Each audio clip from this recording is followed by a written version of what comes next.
गुरु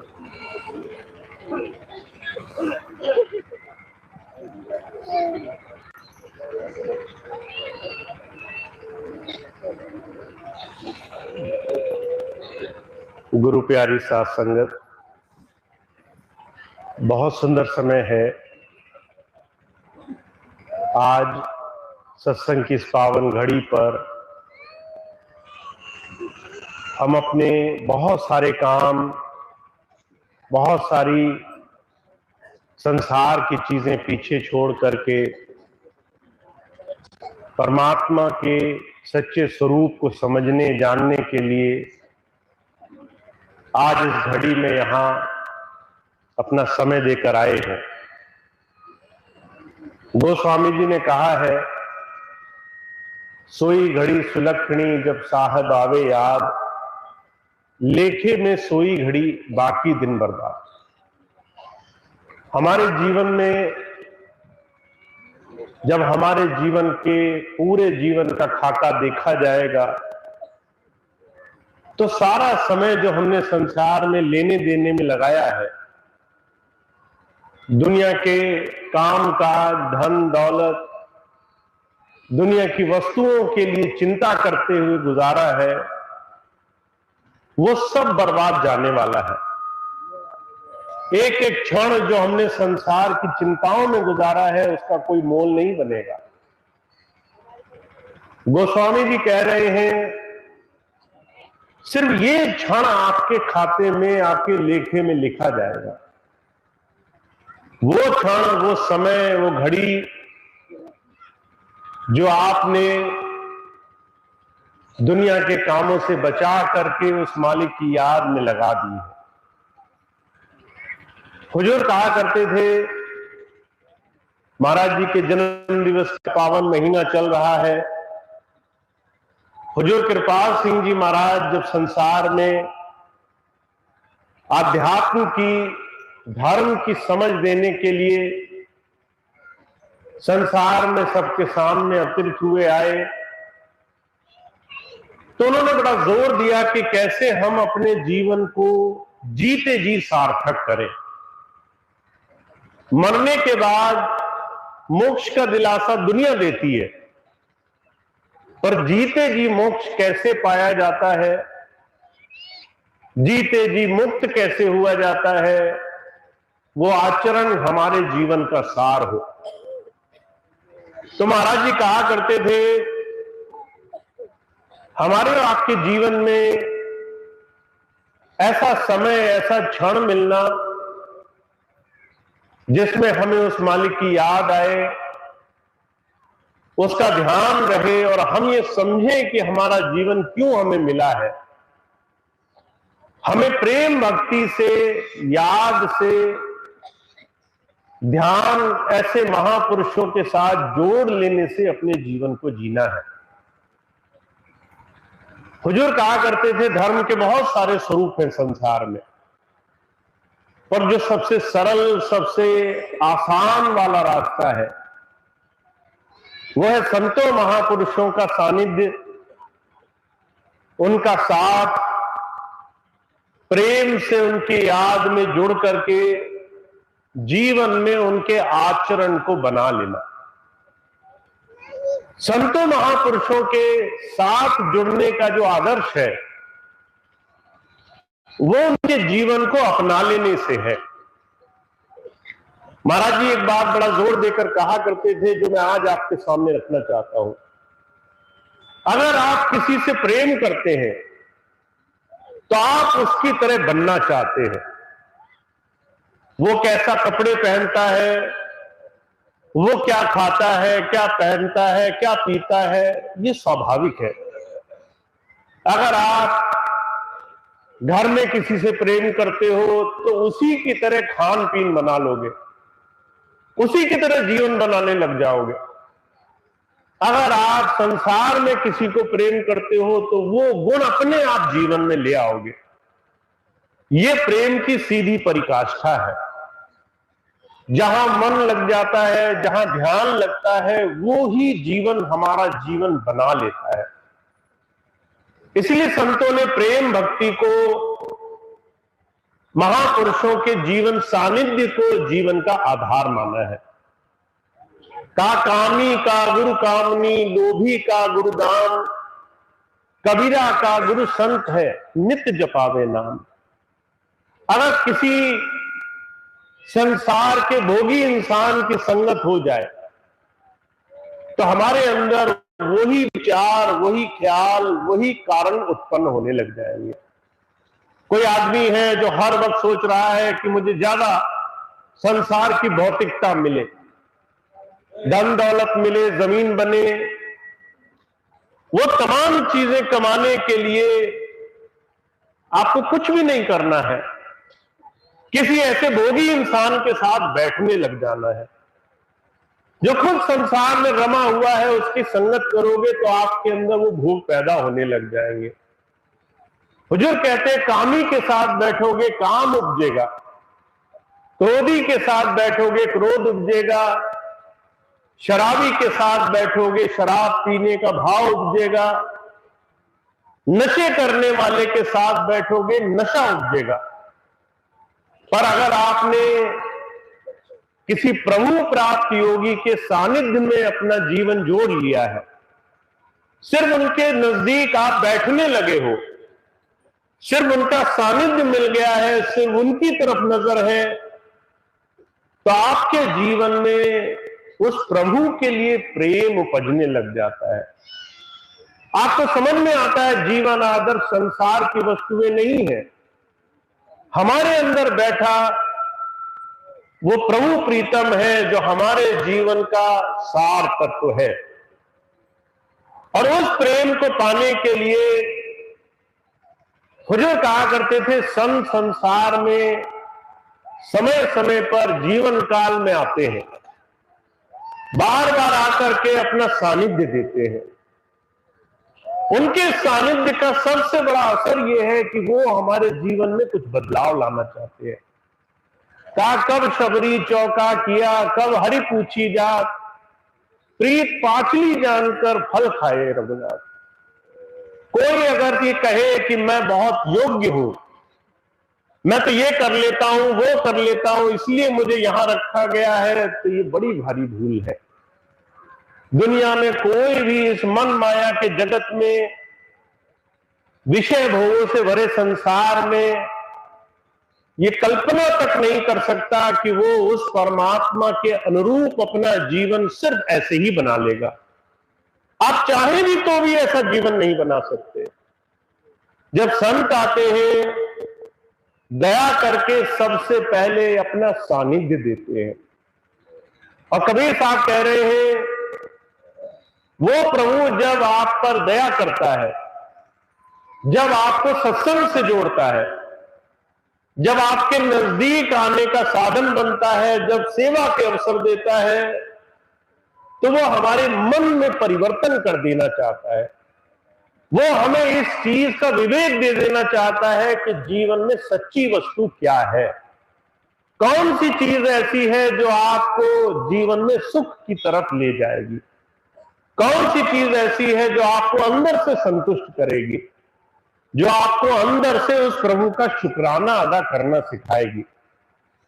मुझे बड़े अच्छी तरह से याद है स्वामी जी के जीवन काल का एक सत्संग। एक बार स्वामी जी सत्संग कर रहे थे, स्वामी जी सत्संग करते हुए कहने लगे, अरे भाई उस मालिक का धन्यवाद किया करो, उस परमात्मा का शुक्राना अदा किया करो, वो तुम्हें बहुत सी चीजें दे रहा है जिसकी तुम कल्पना नहीं कर सकते। तुम्हारे पास दो पैर हैं, बहुत से लोग ऐसे हैं चल नहीं सकते। तुम्हारे पास दो हाथ हैं, बहुत से लोग ऐसे हैं जिनके पास शरीर में सक्षमता नहीं है। तुम निरोगी हो, बहुत से लोग रोगी घूम रहे हैं संसार में।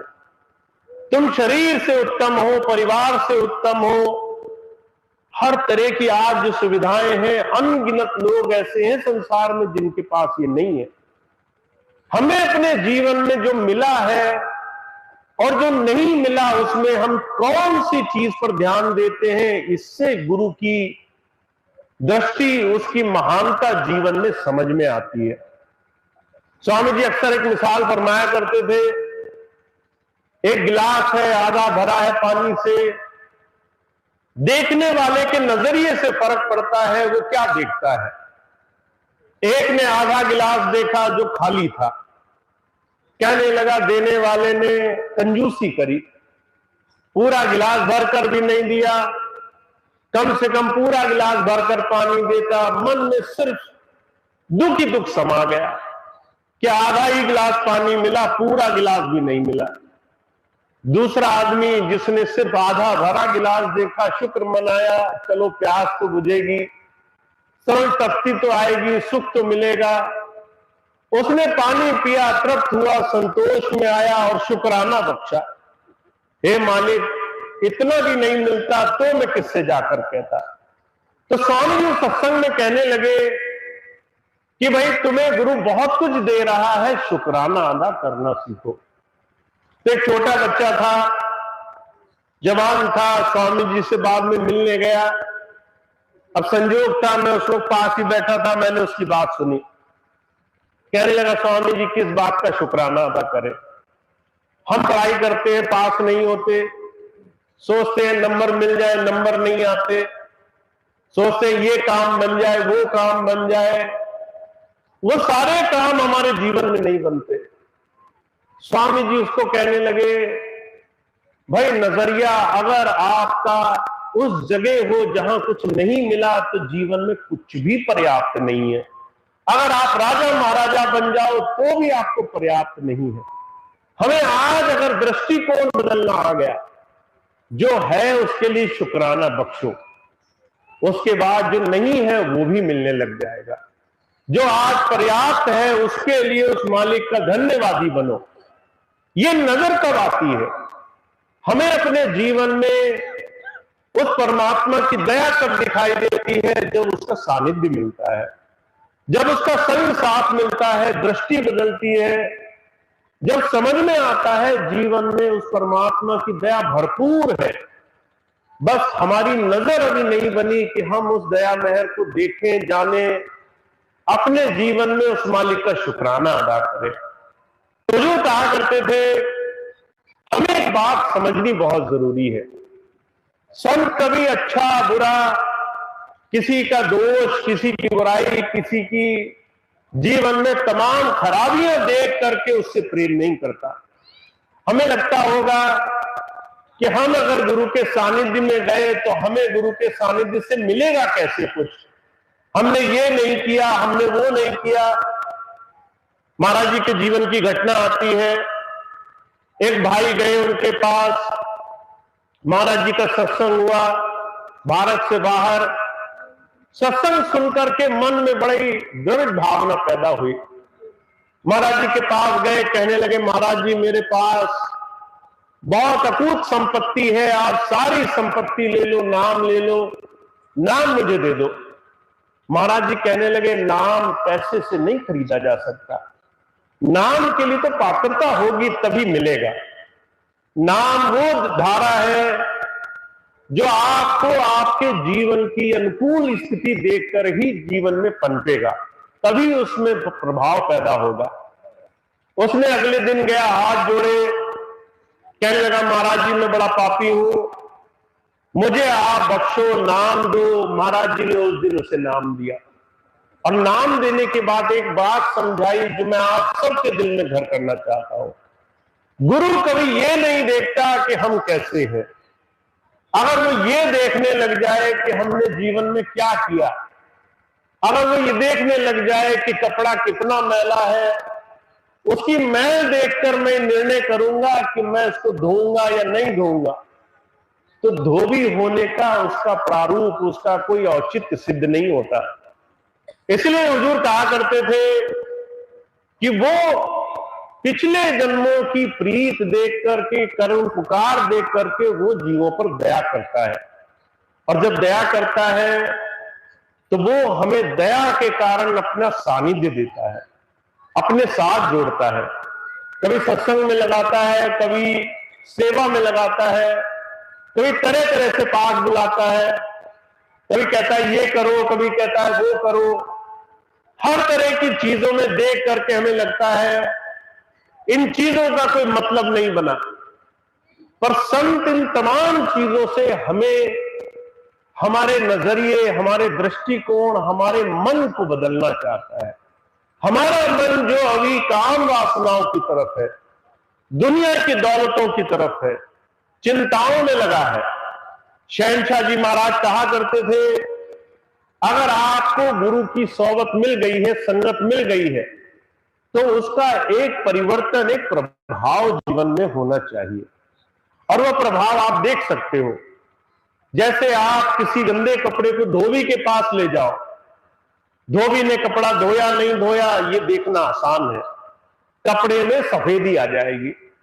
अगर आप गंदे कमरे में झाड़ू लगाने किसी को भेजो, सफाई हुई नहीं हुई इसको देखना आसान है, गंदगी दूर हो जाएगी।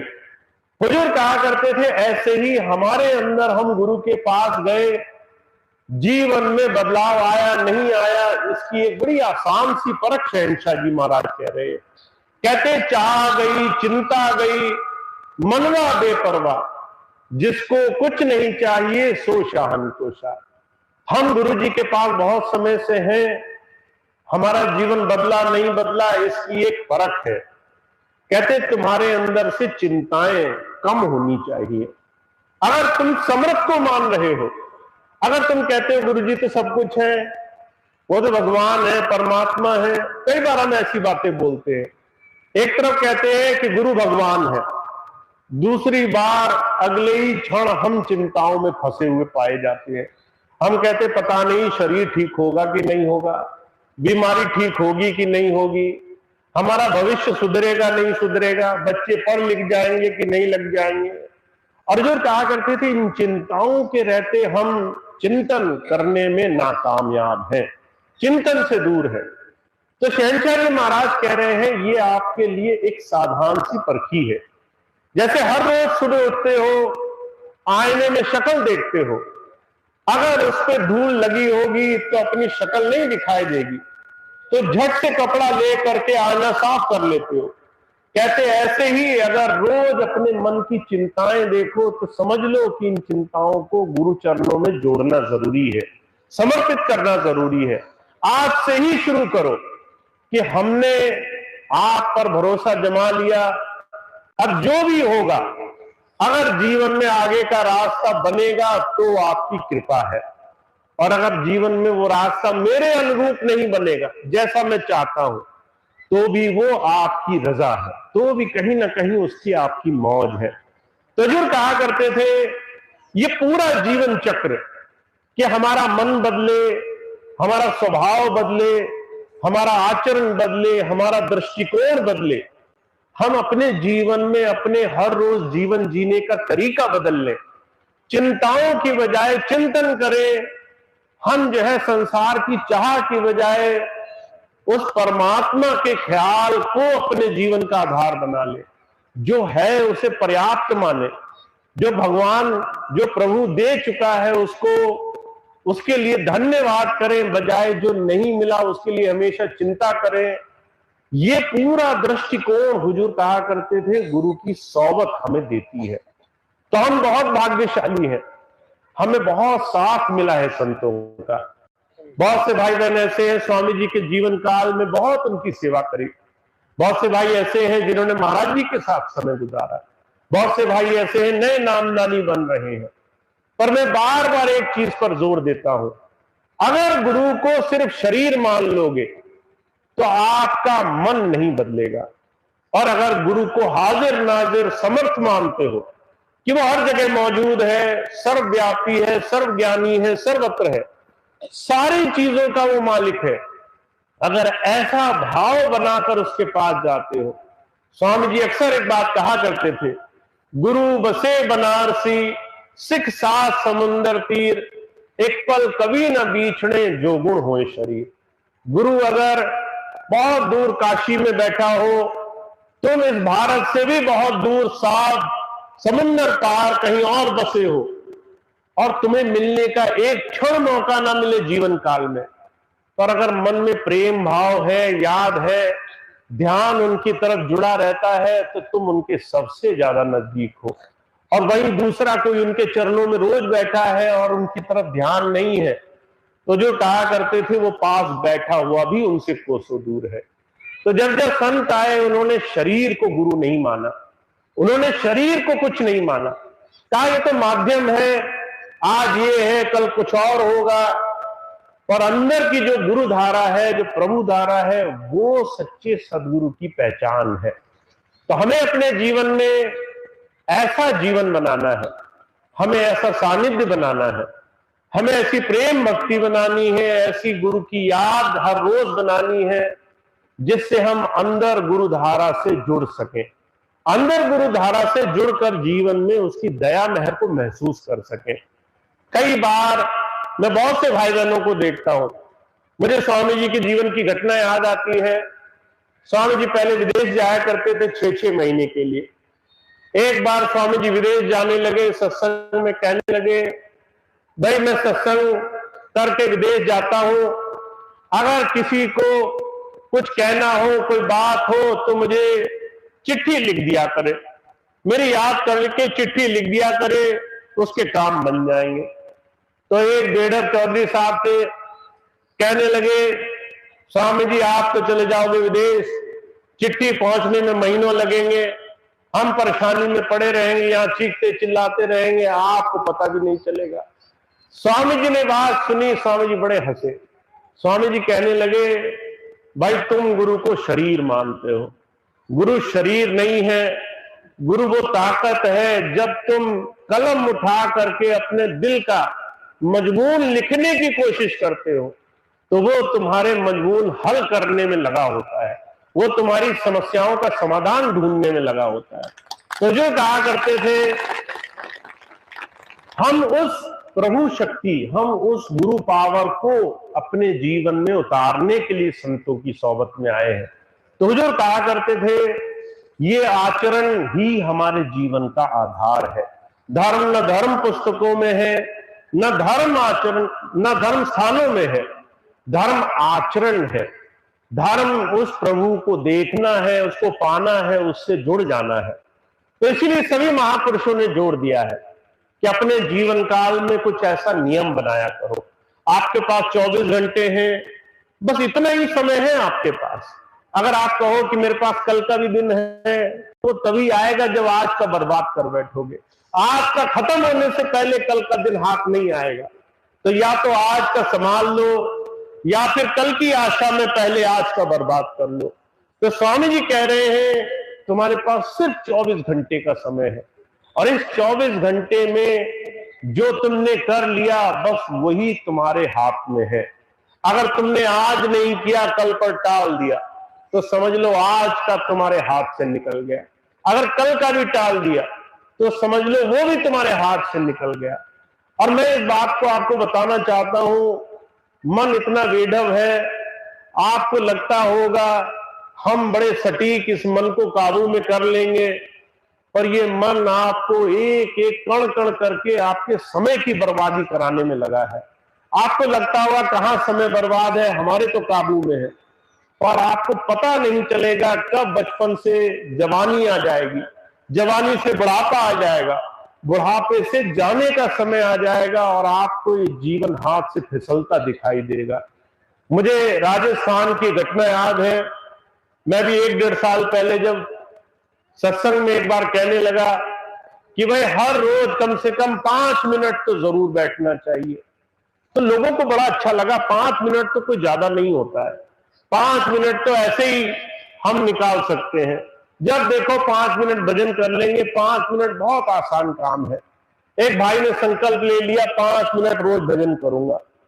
भजन करने का इरादा लेकर के घर गया, आंखें बंद करी तो मन में ख्याल आने लगे कि ये काम वो काम, 10 काम याद आए, ध्यान ही ना लगे। तो जो है विचार आया कि आज तो मन बड़ा खराब कर रहा है, आज भजन पे नहीं बैठा जाएगा, कल बैठूंगा, आज का भी कल जोड़ दूंगा।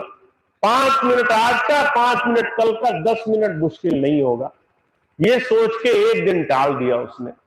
अगले दिन जब बैठा तो शरीर ने साथ नहीं दिया, तीसरे दिन समय ने साथ नहीं दिया, चौथे दिन कोई और हालात आगे आ गए, ऐसे कर करके हर दिन वो टालता गया। और टालने की एक मैं छोटी सी बात आपको बताना चाहता हूं। अगर आपने मन में संकल्प लिया कि मुझे ये काम करना है, और एक दिन आपने मन की मान ली और गुरुजी की नहीं मानी, तो दूसरे दिन मन दुगना हावी होकर बैठेगा और गुरु की बात में आप आधी ही शक्ति लगा पाओगे। जितने दिन टालोगे उतना मन जो बलशाली बनेगा, उतना ही गुरु की बात की कीमत कम होती जाएगी। तो हुजूर कहा करते थे, जिस दिन आप मन में लिया संकल्प टाल देते हो, जिस दिन आप मन में लिया हुआ व्रत टाल देते हो, जिस दिन आप अपने मन में गुरु को दिया हुआ वादा आगे के लिए टाल देते हो, उस दिन आप अपने हाथ से समय और गुरु को दिया हुआ वचन खराब कर देते हो।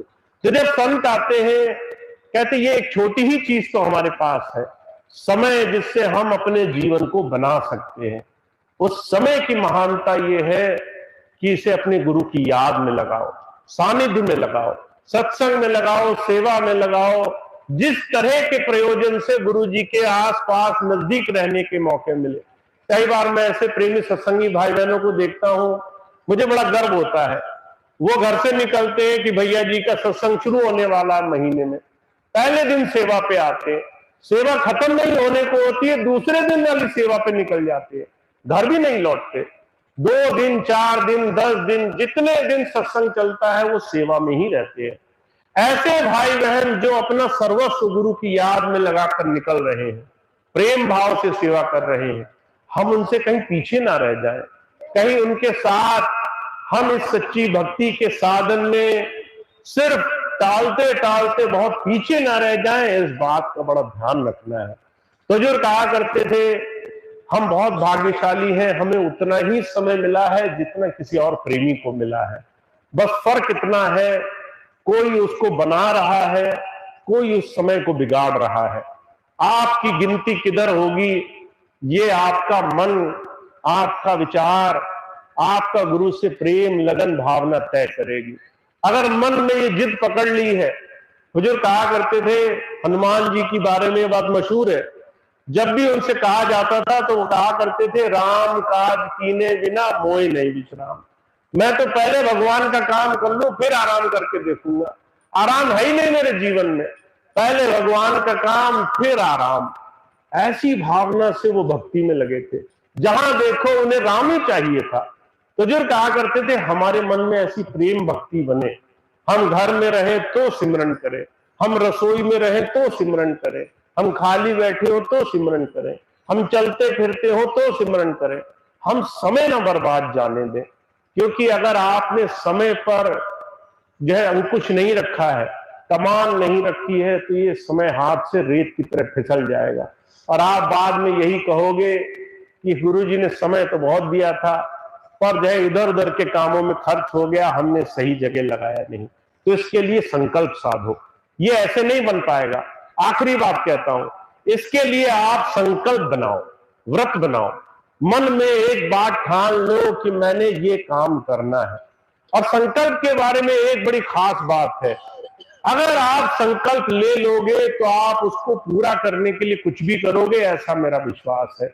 अगर आप मन में व्रत ले लेते हो कि आज तो मंगलवार का व्रत रखना है, आज तो करवा चौथ का व्रत रखना है, आज तो नवरात्रे का व्रत रखना है, आज तो ये करना है, वो करना है, फिर कोई मजाल है कि आपको आपकी बात से टाल सके। आपको कोई लाख जोर करे, भाई आज तो ये हो गया, वो हो गया, किसी ने जो है दावत पे बुला लिया, आज तो खा लो। आप जो है लाख कुछ हो जाए, आप अपना व्रत नहीं तोड़ते, आप शरीर की भूख प्यास नहीं देखते, आप सुख नहीं देखते, आप आराम नहीं देखते, क्योंकि व्रत सबसे ऊपर है, संकल्प सबसे ऊपर है। तो जो कहा करते थे, गुरु नाम का भी संकल्प लेना होगा। हम एक संकल्प लें कि अगर भजन नहीं तो भोजन नहीं। अगर हमने आज का भजन नहीं किया तो आज शरीर को भोजन भी नहीं देना है।